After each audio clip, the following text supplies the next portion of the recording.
Hi, everyone. Thank you for joining our presentation on augmentative and alternative communication devices, or AAC devices. I'm Julie Kremer. And I'm Alan Mozek.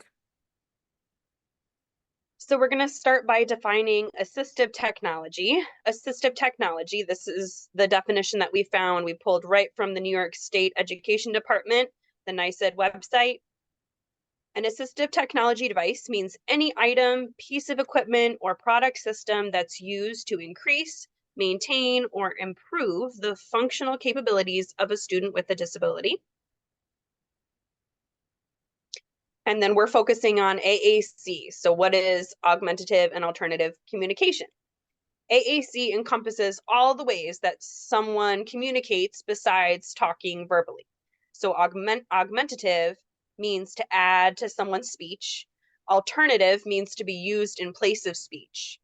An AAC device is a technology used by people who, some or all of the time, cannot rely on verbal speech. So a bit about the history of AAC. It all begins with sign language. Sign language originated from ancient Greece, and it's the oldest AAC system, with Morse code from the 19th century being the second oldest. In 1920, the first actual known AAC device was the F. Hall Rowe communication board. It was co-developed by F. Hall Rowe, who was suffering from cerebral palsy. The communication board contains letters and words that a person can point to and construct words or sentences. The first electric machine used extensively to speak was developed in the early 1960s by a hospital volunteer named Reg Malling. This machine was known as the POSSUM, there's abbreviation for it, which stands for Patient Selector Operated Machine. They also called it the Sip and Puff, because this device, it worked by inhaling or exhaling through a tube-shaped device to send signals. While it was only used for home use only, it was still an advancement during a time when the disability rights movement started making progress. And then a whole decade later, the first portable AAC device reached the market, called the talking brooch, which was a keyboard with a display fit for a breast pocket. And Toby Churchill's Light Writer was like the talking brooch, but it had a longer two-way display that went on the market.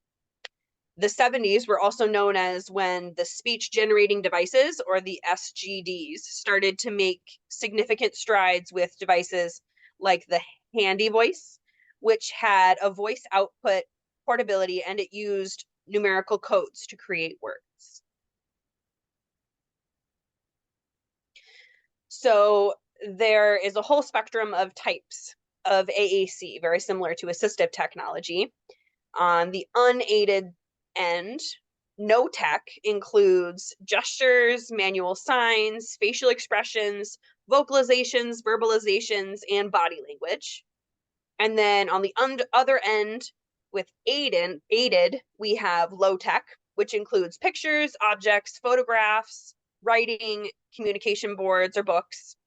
And then there's also high tech, which would be speech generating devices, SGDs, single message devices, and recordable digitized devices, or AAC software that enables dynamic symbol language representation, and it's used with a computer, tablet, or a smartphone.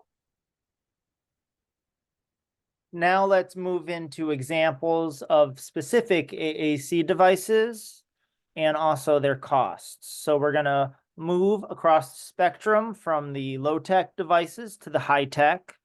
Low-tech involving printed paper or laminated boards, such as static boards, which will have a number of visual cues and picture symbols, which a student can point to for communication, to other sort of printed mediums, such as a PEX board. A student might carry around a plastic book with a number of pages and a communication strip where they can spontaneously communicate their wants and their needs. There are also devices such as the single message communicators, brands such as like the Big Mac, where a student can hit them either with their hand or even brush them with their cheek to have simple commands to initiate communication if they need something. There are the simple leveled speech devices, which might, like a Go Talk, where it might have a number of pre-recorded messages which correlate with specific picture symbols. Then you get into what Julie was discussing, was such as the tablets, which have applications such as Proloquo to go, where students will be able to have dynamic language. You can add different words, the names of staff or family members, and people can modify their voice. They can have gendered voices, choose like higher or lower tones.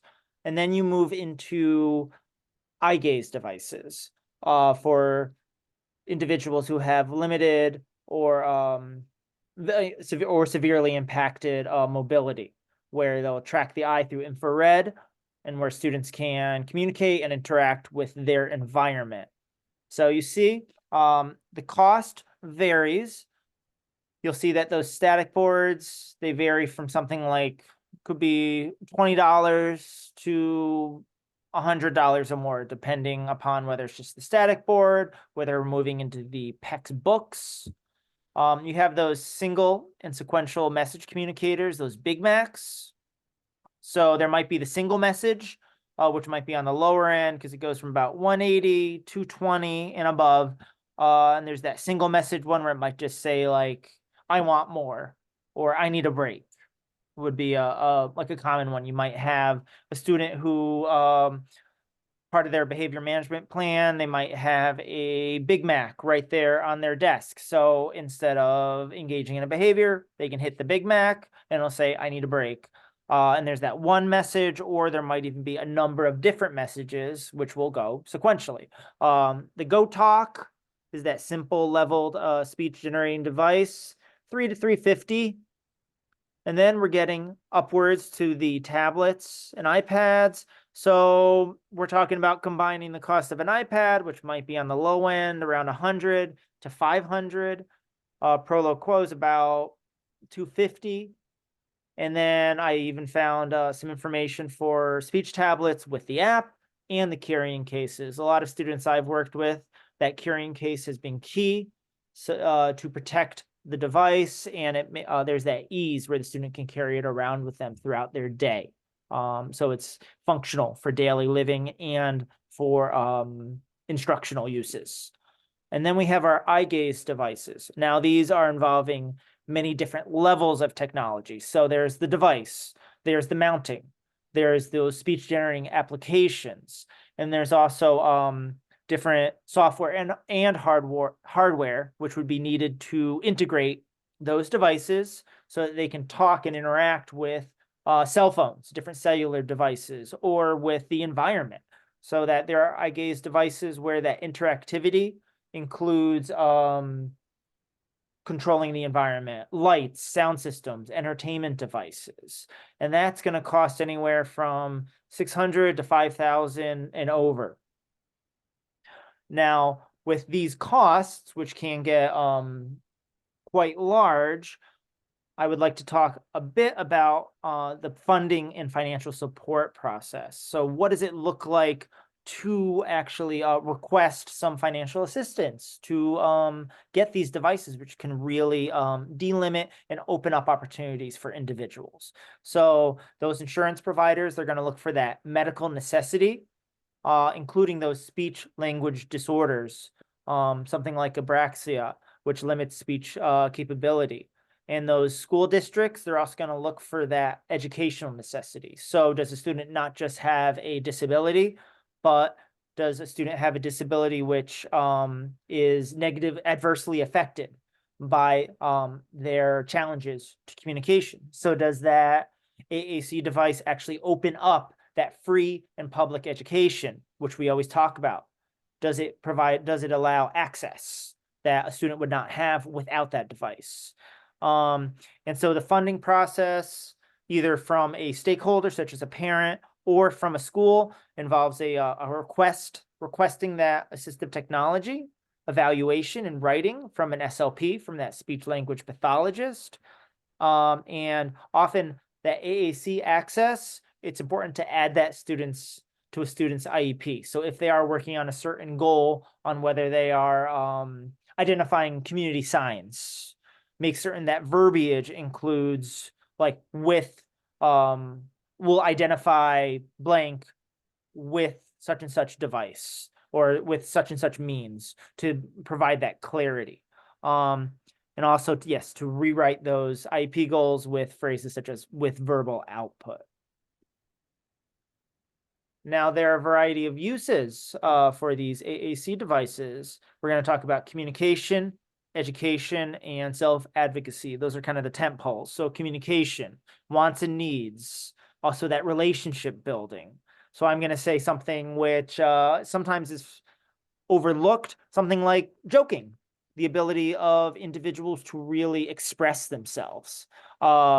Education, like I just talked about, the does that AAC will open up access to to their education, literacy, math, sciences, and also that self-advocacy angle.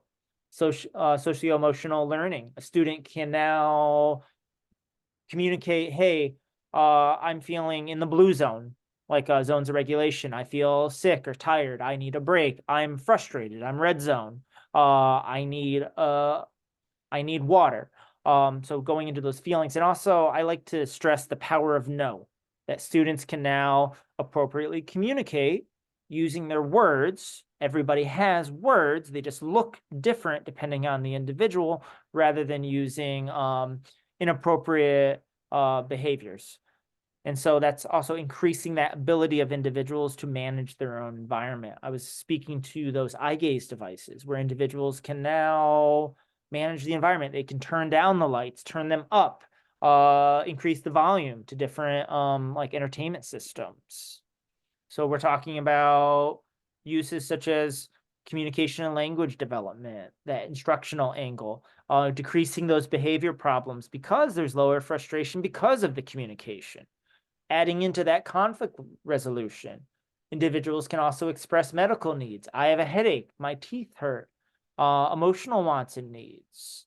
Increasing that cognitive capability with that literacy learning. Now we're reading and writing. So that's also adding to greater inclusion in school, interaction between peers and in the greater community. So that we're decreasing learned helplessness and increasing that agency and self-advocacy. Students are able to speak for themselves and they can ask questions, express their wishes and desires, learn, grow, and like I said, it's so important, joke around. So I want to just dispel some of the myths and misconceptions. So AAC can benefit all individuals, both those nonverbal individuals and those with verbal language. So the AAC device can help bridge that gap between what a person needs to say and what they can say. So even if they have some language skills, does the AAC allow them to now say what they can and what they need to? So the AAC does not hinder or prevent speech development. Now that's the concern of, I know, like for instance, some like parents. Research has shown though that AAC can improve language abilities in individuals with disorders such as aphasia. And it's not a last resort. It should be introduced as soon as speech delay is detected as part of that early intervention. It can be started at any age. No child is too young to be introduced to language and to be able to communicate. And low-tech AAC options, they don't all need to be checked off on a list before considering high-tech. We've talked about how many of our students are digital natives. So some students are simply, they're motivated to communicate using high-tech devices, phones and tablets, just like any teenager would want to use a phone or an iPad over using a more outmoded modalities such as a textbook. And communication partner users are still successful users. Where even if an individual requires like a staff to help, they're still a successful user if that communication has been improved by using the device. Now we're just going to watch a short video which shows AAC used in the classroom. I think the biggest change you see once you put assistive technology in is how much personality comes out of these kids, because so much of their life, especially when they're completely nonverbal, is people telling them what to do or giving them a forced choice of two. And when you give them these devices, you really see their personality come out, and you get to learn them not just as students, but like as people, which has been really cool. Turn. Please. I want turn, please. Augmentative and alternative communication devices are ways that students communicate when they don't have their verbal abilities to communicate as their primary means. So it's vitally important we have a way for them to communicate in academics and social situations, and certainly to express themselves throughout the day. I think the big All right, thank you very much. And now we have our list of some references. And also user reviews, which you can look through at your leisure. Thank you very much. Thank you, everyone.